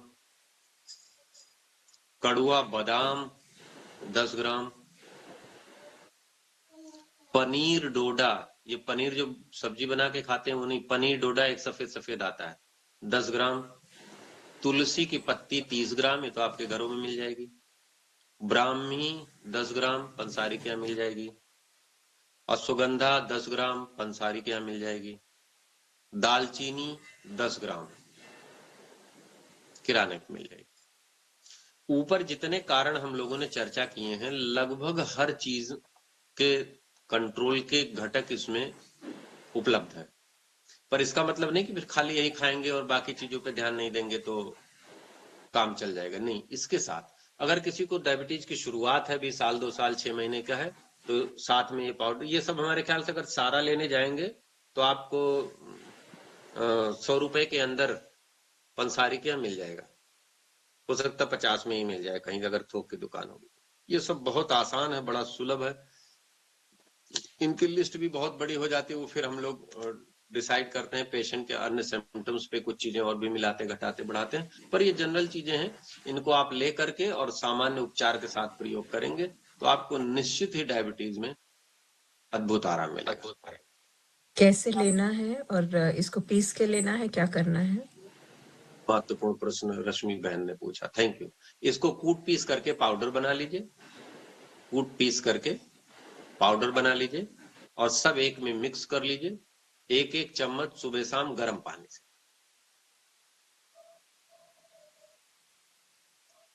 एक दो चीजें हैं, जैसे जो बादाम लिखा आपने, जो डोडा लिखा, जो गिरियां लिखी हैं, बीज जो लिखे हैं, तो हो सकता है इनको कूटने के बाद सुखवाना पड़े 2-4 बार। तो कोशिश करिएगा कि मिक्सी से ज्यादा ग्राइंड ना करना पड़े। हम लोग तैयार कराते हैं यहाँ पर, तो सारा काम खरल और इमाम दस्ते में ही कराते हैं। तो फिर भी थोड़ा बहुत अगर लास्ट में कर लें तो चलेगा, पर कोशिश करिए कि मिक्सी का प्रयोग कम किया जाए। इसको कूट करके सुखवाइए, फिर थोड़ा कुटवाइए, फिर सुखवाइए, धीरे धीरे पाउडर हो जाएगा।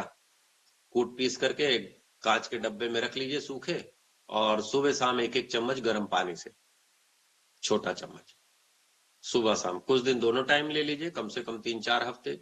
डायबिटीज में इंप्रूव होने लगेगा। फिर धीरे धीरे एक टाइम कर दीजिए।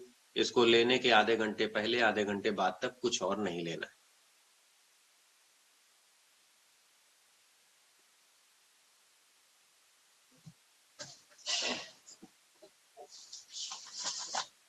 एक क्वेश्चन था हमारा। हाँ बिल्कुल बहना, अब आपके जो भी क्वेश्चन हो। दीदी 1 मिनट, ऐसे नहीं, प्लीज आप लोग हैंड रेस कर लें। और प्लीज एक रिक्वेस्ट और है कि जो सर ने बोला है डायबिटीज का एक जो टॉपिक हमने लिया है उसी पर क्वेश्चंस करें, और जो भी बात करेगा एक ही क्वेश्चन लेकर के बात करें, क्योंकि सबको मौका मिलेगा।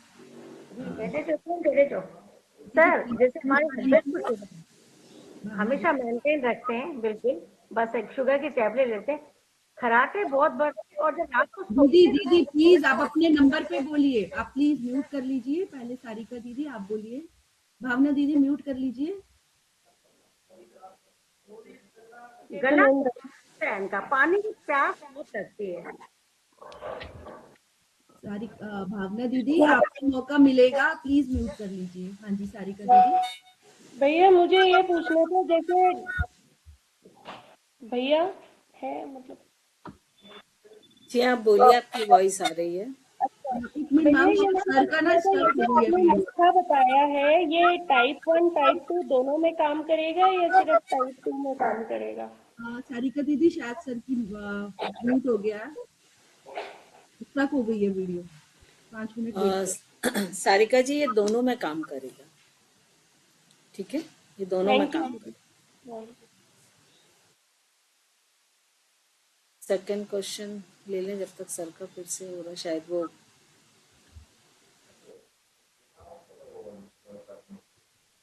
सर ये क्वांटिटी कितनी लेनी है, कितनी बार लेनी है एक दिन में?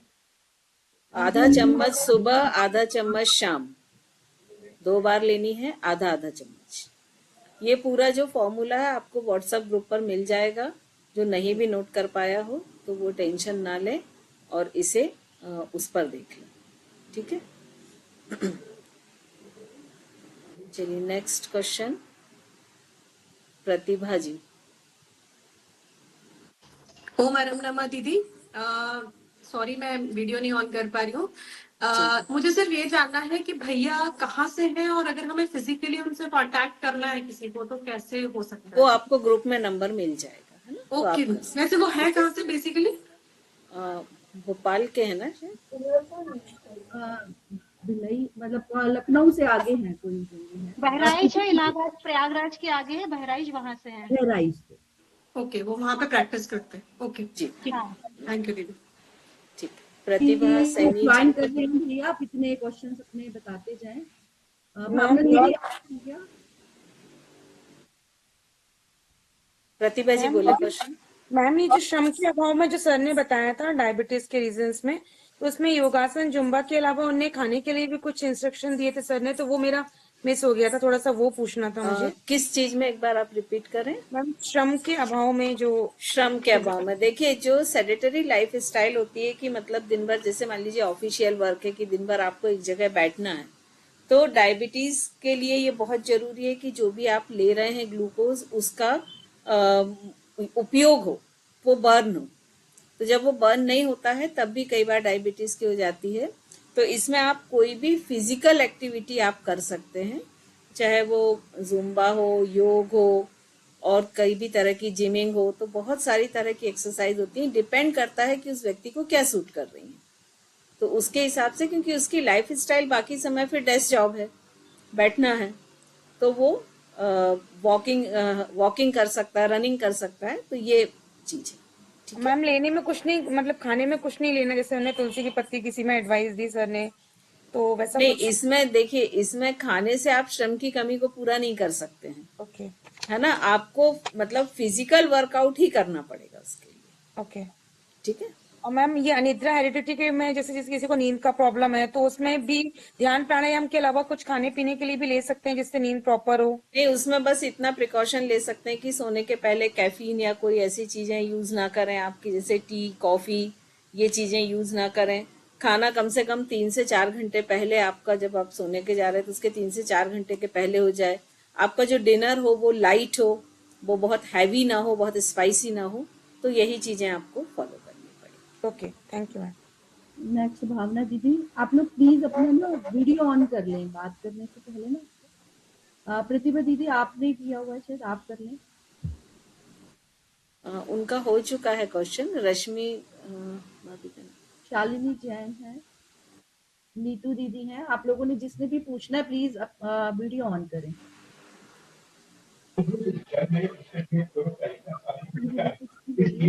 ओम हरम नमः दीदी। ओम हरम नमः। दीदी जैसे मुझे ये तो पता नहीं कि मुझे कौन सी डायबिटीज है, लेकिन जैसे पाँव में झंझनाहट रहती, बाकी जो सिम्टम्स उन्होंने बताए थे उसमें बहुत कम है, जैसे यूरिन आना, ये भी इतनी इतनी प्रॉब्लम नहीं है। पर जैसे दिन में अगर मैं सोती हूँ तो मेरे पाँव में झंझनाहट शुरू हो जाती है। देखिए, आपकी जो प्रॉब्लम है, उन्होंने स्पष्ट ये बोला था कि इनमें से कोई जब 4 कारण आपके मैच करें कम से कम, तब आप डायबिटिक हैं। और जहां तक पैर में झंझनाहट है, ये विटामिन B12 की कमी से भी हो सकती है। तो बेटर है कि हम ब्लाइंड कोई भी ट्रीटमेंट ना करें। पहले आप एक बार अपना टेस्ट करा लें, जो CBC होता है वो चेकअप करा लें, विटामिन चेक करा लें, फिर उसके बाद आप डॉक्टर से डायग्नोसिस करा लें, उसके बाद ही इस पर जाएं। मतलब जो पक्तली में कहते हैं ना कि शुगर में पक्तली में जलन और झंझनाहट होती है, ये जरूरी नहीं है कि सिर्फ शुगर में ही हो। ये यूरिक एसिड बढ़ता है तब भी होती है, विटामिन B12 की कमी होती है तब भी होती है। तो पहले तो ये फाइंड आउट करना पड़ेगा कि उसका रीजन क्या है।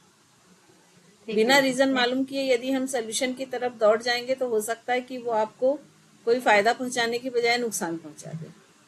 तो सबसे पहले आप एक टेस्ट करा लीजिए, उसका रीजन पता कर लीजिए, आपका डायग्नोसिस कर लीजिए, उसके बाद आप फिर ट्रीटमेंट। ठीक है, थैंक यू दीदी। ओम हरम नमः। ऋतु दीदी।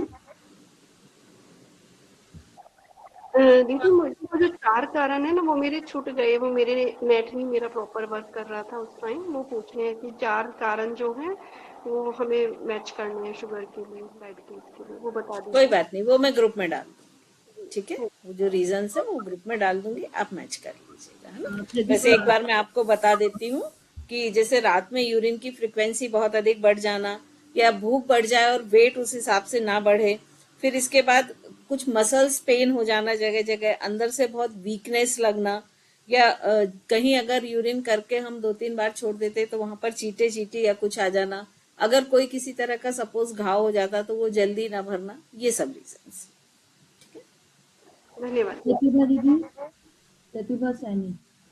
मैम मेरा एक क्वेश्चन ये था कि मेरे हस्बैंड प्री डायबिटिक है, तो जो सर ने नुस्खा बताया है उसके साथ साथ वो जो मेडिसिन लेते हैं वो भी ले सकते हैं, मतलब ले ही रहे हैं, तो दोनों? बिल्कुल, मेडिसिन लेना ही है साथ में। ओके ठीक है, लेकिन जब कंट्रोल हो जाए तब आप फिर डॉक्टर से एडवाइस ले लें, अपनी रिपोर्ट दिखा के, फिर आप उसके डोजेस कम कर सकते। Okay, thank you ma'am. Ma'am हो गया मेरे ख्याल से, क्योंकि भावना दीदी ने हैंड रेज किया हुआ है लेकिन वो है नहीं। भावना जी, यदि आप हैं तो वीडियो को ऑन कर लें प्लीज। वीडियो ऑन करके क्वेश्चन अपना पूछ लें, आप जो पूछना चाहती हैं। भावना दीदी को उनका था स्नोरिंग का। आ गई। जी जी, बोले भावना जी। आप म्यूट पे हैं, पहले अनम्यूट कर लें। अनम्यूट कर लें आप। हाँ, अब बोलिए। मेरे हस्बैंड शुगर पेशेंट हैं। जी हाँ। शुगर नॉर्मल रहती है बिल्कुल, फिजिकल एक्टिविटी सब करते हैं, बिल्कुल बैलेंस रखते हैं, डाइट भी अच्छी लेते हैं, बट केवल एक रात को खराटों की प्रॉब्लम और ना पानी की प्यास बहुत ज्यादा लगती है, गला बहुत सूखता है। मतलब हर 1-1.5 घंटे में रात को 3-4 बार पानी पियेंगे, बस इनकी यही प्रॉब्लम रहती है, मुंह सूखा सूखा रहता है। देखिए, ये जो प्रॉब्लम है, ये हो सकता है वो दिन में वाटर इंटेक कम लेते हो, क्योंकि बॉडी तो अपने आप को हाइड्रेट रखने के लिए अपनी क्वांटिटी की डिमांड करेगी ही, है ना। फिर इसमें आप चेक करिए कि वो रात में बार बार यूरिनेशन के लिए भी तो नहीं जाते हैं, क्योंकि अगर बार बार यूरिनेशन के लिए जाते हैं तो भी वो होती है। और एक बार उनका थायराइड लेवल टेस्ट करा लीजिए, क्योंकि जब थायराइड की प्रॉब्लम होती है तब भी बहुत ज्यादा गला सूखता है और प्यास लगती है। तो एक बार आप ब्लड टेस्ट से चेक करा लें कि उनके लेवल्स क्या हैं। Thank you. और कर्नाटक के लिए भ्रामरी प्राणायाम और उज्जाई प्राणायाम किसी अच्छे एक्सपर्ट से सीखें, क्योंकि बिना कंप्लीट टेक्निक अडॉप्ट किए यदि आप चाहेंगे तो शायद उसके रिजल्ट ना मिले। तो किसी एक्सपर्ट से सीखें और उसके बाद करें। जैसे हमने भी हमारे यहाँ ये फैसिलिटी रखी है कि आपको पर्टिकुलर कोई चीज सीखनी है तो आप 5 क्लासेस ज्वाइन करिए, उस चीज को सीखिए, फिर आप अपना सेल्फ करिए। तो उसके लिए आप रितु जी से कांटेक्ट कर सकते हैं। ठीक है, सुनीता जी। परम नमः दीदी। पहले तो आपको बहुत बहुत धन्यवाद दीदी, आज बहुत अच्छा सेशन रहा। काफी सीखने को मिला। योगा तो डेली कर रहे हैं लेकिन अच्छा सीखने को मिल रहा है, तो ये बहुत अच्छी चीज है। मेरा ये क्वेश्चन है कि दीदी अब मैं ना इसको एक्यूप्रेशर वाले भैया बता रहे सुनीता थे। जी 1 मिनट। हाँ, अब बोले। मेरे काम चल रहा है एक्चुअली, इससे आवाज आ रही है इसमें जी। मैं ये पूछना चाह रही थी दीदी कि मैं थायराइड के लिए भी एक्यूप्रेशर की 1 क्लास ले लेंगे तो बहुत ही अच्छा होगा। भैया बहुत अच्छा समझा रहे थे। बिल्कुल, इन फ्यूचर हम आपका बिल्कुल सजेशन ध्यान रखेंगे। हम थायराइड, क्योंकि थायराइड भी आजकल देखा जाए तो बहुत कॉमन डिजीज हो गई है ना। और 2-4 लोगों में शायद एक को मिल जाती है, आजकल रेशो ये हो गया है। तो हम कोशिश करेंगे कि एक सेशन हम पूरा थायराइड पर भी रखें। हम हमेशा आप लोग के सजेशन को बोलते हैं। वो सजेशन आप ग्रुप में डाल दें, जो भी आपको लगता है कि नेक्स्ट हम किस टॉपिक पे लें, तो आप प्लीज सजेशन डाल दें ग्रुप के अंदर, तो जो ज्यादा होंगे उस पे हम वो चीज वर्कशॉप ले लेंगे। नेक्स्ट है स्वाति। जय जिनेंद्र दीदी, रचना मैम। सॉरी मैं अभी कैमरा नहीं ऑन कर पा रही हूँ, बाहर हूँ। कोई बात नहीं सर, बोले। सर ने ये बताया था कि सिचुएशनल फिनोमेना की वजह से डायबिटिक होती है, जिसमें मॉर्निंग में हाई रहता है डायबिटिक का वो, पर आफ्टर डिनर नॉर्मल आता है। तो उसके लिए उन्होंने 1-2 चीजें बताई थी कि रात को जैसे कई बार होता है कि 7 o'clock तक डिनर कर लिया जाता है, तो उसके बाद कुछ नहीं खाते हैं, पर सोने में 1 बज जाता है, 1 या 2। तो उस केस में क्या खा लेना चाहिए उस टाइम पे ताकि मॉर्निंग का बैलेंस रहे? उन्होंने जो बताया था वो नेचुरल स्वीटनेस आप खा सकते हैं, जैसे गुड़ है, खजूर है, मीठे फल हैं, जो शहद लेता है वो शहद खा सकता। तो जो नेचुरल चीज से स्वीट्स हैं, मतलब आप ऐसा चीनी से बना हुआ स्वीट्स ना खा के ये जो नेचुरल स्वीटनर्स हमारे पास होते हैं वो आप ले सकते हैं सोने के पहले। ठीक है। और ये चीज इसी वजह से होती है, हम इसको कैसे जानेंगे कि मतलब? वो जानने का सबसे अच्छा तरीका है, यदि आपकी फास्टिंग शुगर मान लीजिए अधिक आ रही है, बट आपकी जो पीपी है आफ्टर मील शुगर है, वो पोस्ट मील शुगर है, वो नॉर्मल आ रही है, है ना। तो अगर रेंडमली ये 2-3 बार हो रहा है, इसका मतलब ये है कि आपका ये सिचुएशनल फेनोमेना है। ठीक है मैम, थैंक यू मैम। तो यहाँ पर मैं 2 चीज मैं यहाँ पर दोबारा से मेंशन करूंगी कि जैसे सर ने बहुत सारी चीजें बताई हैं या मैम ने योगा बताए हैं, तो हर बॉडी क्योंकि अलग होती है, तो आप अपनी बॉडी के अनुसार ही करें। योगा भी हम करते हैं तो सारे योगा सबके लिए ठीक नहीं होते, यहाँ ये जनरल हमने सिखाया है मैम ने। तो आप ट्राई करें कि एक बार सेशन अटेंड करें मैम के, और वहां पर प्रॉपर तरीके से सीखें, क्योंकि जब हम कर रहे होते हैं तो भी हमें नहीं पता चलता हम कहाँ गलतियां कर रहे हैं। तो किसी भी गुरु के अंडर ये चीज करें, और कभी भी जो भी आपको यहाँ पर जो भी हम चीजें ला रहे हैं, जो भी डॉक्टर्स ला रहे हैं, तो उसको पहले थोड़े दिन अपनी बॉडी पर देखें कि वो चीज ठीक है, तभी कंटिन्यू करें। और जैसे मैंने बताया मैम के सेशन पर्सनली भी होते हैं, जिनको ज्यादा प्रॉब्लम्स हैं वो पर्सनली भी मैम से ले सकते हैं, और ग्रुप के भी हमारे चलते हैं, तो आप ग्रुप में भी ऐड हो सकते हैं। आज वहां से आपको ये फायदा रहेगा कि अलाइनमेंट आपकी ठीक रहेगी। हाँ जी मैम। मैं यहाँ पर एक चीज और ग्रुप में कैसे चलते हैं, मतलब ग्रुप का कैसा क्या, इसको अच्छे से बता दीजिए। क्या फीस, क्या टाइम? दीदी अभी वो 9:30 से 10:30 चल रहा है और उस पे 999 फीस रहती है और उसमें भी बहुत ज्यादा लोग नहीं होते, 10 से ज्यादा लोग एक ग्रुप में नहीं होते। तो आप अगर ज्यादा लोग हैं तो एक अलग ग्रुप भी बन जाएगा, उसके हिसाब से भी अलग बन जाएगा आपका। यहाँ पे मैं एक चीज और बोलना चाहूंगी कि आप लोग सभी से रिक्वेस्ट है कि ग्रुप में आप लोग एक तो ये चीज जरूर भेजें कि आप किस चीज को लेके सेशन चाहते हैं, वो जरूर भेजें। और सेकंड, अपना फीडबैक जरूर ग्रुप में दें, तो हमें पता चलता है कि हमको और क्या क्या इम्प्रूवमेंट्स की जरूरत है और हम किस तरह से और अपने आप को इम्प्रूव कर सकते हैं।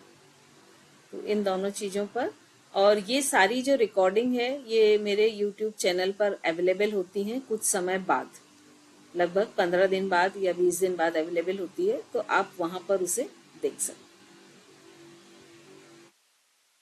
आज मंजू दीदी हमारे साथ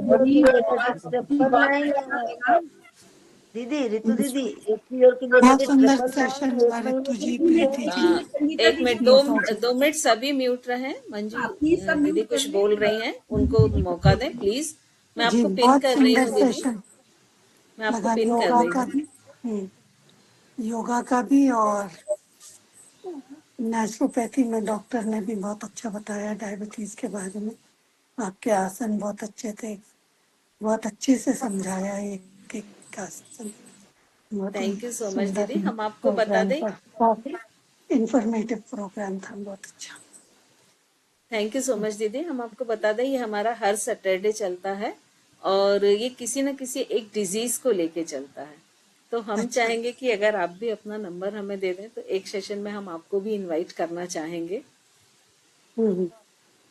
जिनको नहीं पता मैं बता दूं, डॉक्टर मंजू जैन भक्तांबर हीलर है और वो भक्तांबर से ही प्रॉब्लम्स को हील करती है। कोई भी आपकी प्रॉब्लम है तो वो भक्तांबर हीलिंग से उसको जड़ से खत्म करती है। मंजू दीदी का भक्तामर का मंत्रोच्चारण का बहुत ही सुंदर है और उससे उन्होंने बहुत सारे मरीजों को, बहुत सारे लोगों को लाभ दिया है और उनके काफ़ी सारे सेशंस भी चलते हैं।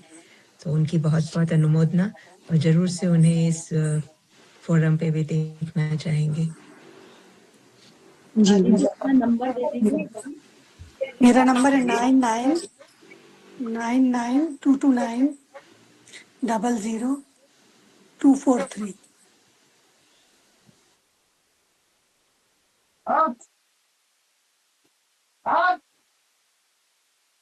थैंक यू सो मच दीदी, आपने हमें इतना टाइम दिया। और चूंकि इसमें मैक्सिमम जैन है जैसे कि आप देख रहे हैं, तो हम ये चाहेंगे कि हम आपका भी एक सेशन रखें। तो हम आपसे इसके लिए आगे कांटेक्ट करेंगे, तो आपको जब सुविधाजनक हो, और उम्मीद करेंगे आगे भी आप हमारे सेशंस को इसी तरह ज्वाइन करेंगी।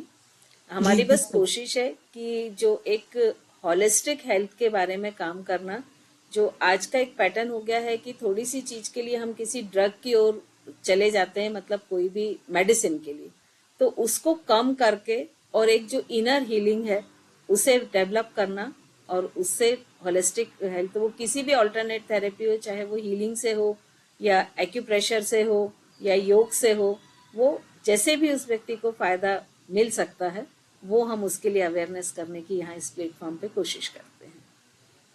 ओके, थैंक यू जी, थैंक यू सो मच। जय जिनेंद्र दीदी। जय जी। तो यहाँ हम आज का मैम बस मैं मंजू दीदी से बहुत टाइम से जुड़ी हूँ। हम लोग चुलक ध्यान सागर जी महाराज के थ्रू कांटेक्ट में आए थे, चारू दीदी, मंजू दीदी। और मंजू दीदी की इतनी करुणा है कि कभी पेशेंट को हील करते हैं ना तो वो उनके आंसू बहने लगते हैं। और इतने इनके मिरेकल्स बताए हैं इन्होंने कि ऐसी स्किन डिसीज है कि यहाँ पेशेंट इनके पास आया और उसकी स्किन पूरी गिर रही है उनके सोफे पे, और वो पेशेंट की ऐसी नॉर्मल स्किन हो गई है। भक्तांबर का इतना चमत्कार है, तो अमेजिंग है मंजू दीदी, बहुत अच्छा लग रहा है आप आए। और फिर चारू दीदी, मंजू दीदी, पूरी टीम, इतना भक्तामर कंटिन्यू इनकी क्लासेस चलती हैं, भक्तामर हीलिंग की, वो फ्री ऑफ कॉस्ट चलती हैं और सिखाते हैं सबको। तो थैंक यू सो मच दीदी, आपसे मिलके बहुत टाइम बाद आपसे मिले, थैंक यू सो मच। हम लोग भी जरूर सीखना चाहेंगे, शायद मेडिटेशन कराते हैं तो उसके साथ ये जुड़ जाएगा तो और अच्छा इफेक्ट होगा। तो हम भी चाहेंगे कि आपका दिशा निर्देश हम लोग को भी मिले। तो मैं अपना नंबर आपको भेज दूंगी मंजू जी, तो हाँ जी प्लीज हमें भी लिंक आप प्रोवाइड करा दीजिएगा जो भी है। ठीक मंजू दीदी की रिश्तेदार रिलेटिव परासिया में रहती हैं, वंदना जैन, तो उन्होंने हमें इनके बारे में बहुत कुछ बताया है। तो मैं भी मंजू दीदी से ऐसे परिचित हूँ कि बहुत अच्छी भक्तांबर हीलिंग करती हैं। थैंक चलिए अभी आज का सेशन हम यहाँ सर जुड़े हुए हैं, एक बार उनका हम थैंक्स बोल दें। उन्होंने इतना अपना प्रीशियस टाइम हमें दिया और इतनी नॉलेज दी और बहुत ही सौम्यता के साथ, बहुत ही सादगी के साथ उन्होंने हमारे सारे जितने भी हमारे ग्रुप में लोग जुड़े हैं उनको बहुत अच्छे से सब चीज़ों को समझाया। इसके लिए हमारी पूरी टीम की तरफ से, हमारे पूरे वर्कशॉप में जितने भी लोग हैं उनकी तरफ से सर का, शैलेंद्र सर का बहुत बहुत धन्यवाद। 2 मिनट रितु जी, आप कुछ बोलना चाहती हैं डॉक्टर मंजू जैन जी? नहीं अच्छा, आपका हैंड रेस था इसलिए मैंने ओह सॉरी सर। कोई बात कंटिन्यू करिए रितु जी।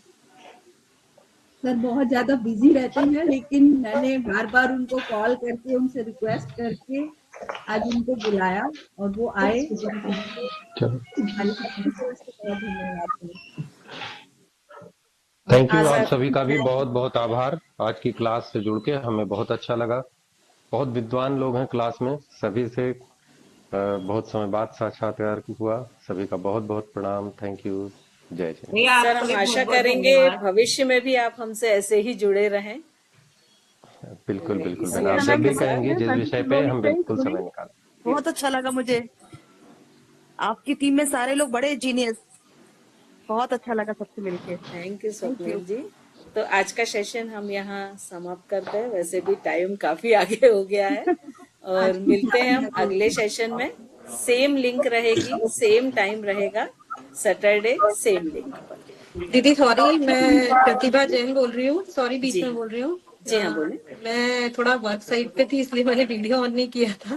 कोई बात नहीं तो बोले। इसीलिए वो दीदी बोले था कि वीडियो ऑन करो, मैंने कहा मैं करती, लेकिन मैं ऐसी जगह पे हूँ कि कोई बात नहीं, होती है प्रॉब्लम, कोई बात नहीं। बहुत अच्छा सेशन था, मैं छोड़ नहीं पाई, वर्क साइट पे थी तो भी शुरू से आखिरी तक सुनती रही। Thank you Pratibha ji, thank you very much. Thank you दीदी। तो हम मिलते हैं नेक्स्ट सैटरडे सेम टाइम पर, सेम लिंक पर। कोशिश करें इस अवेयरनेस को स्प्रेड करने की अपने नियरेस्ट और डियरेस्ट लोगों में और उन्हें भी जोड़ने की। सभी को जय जिनेंद्र, सभी का खूब एटलीस्ट जरूर जोड़ें, क्योंकि हमारे को रचना मैम अपना इतना कीमती समय दे रही हैं, या जो भी गेस्ट हमारे पास आते हैं वो हमें फ्री ऑफ कॉस्ट अपना समय दे रहे हैं। तो आप लोग प्लीज इसको आगे सबके साथ शेयर करें। और मैम की यूट्यूब पे चैनल पे मैम के नाम से उनका चैनल है जिसपे सारी रिकॉर्डिंग्स आपको ये वाली मिल जाएंगी, उसको भी लाइक करें, सब्सक्राइब करें। आप सभी लोगों का धन्यवाद जो सब लोग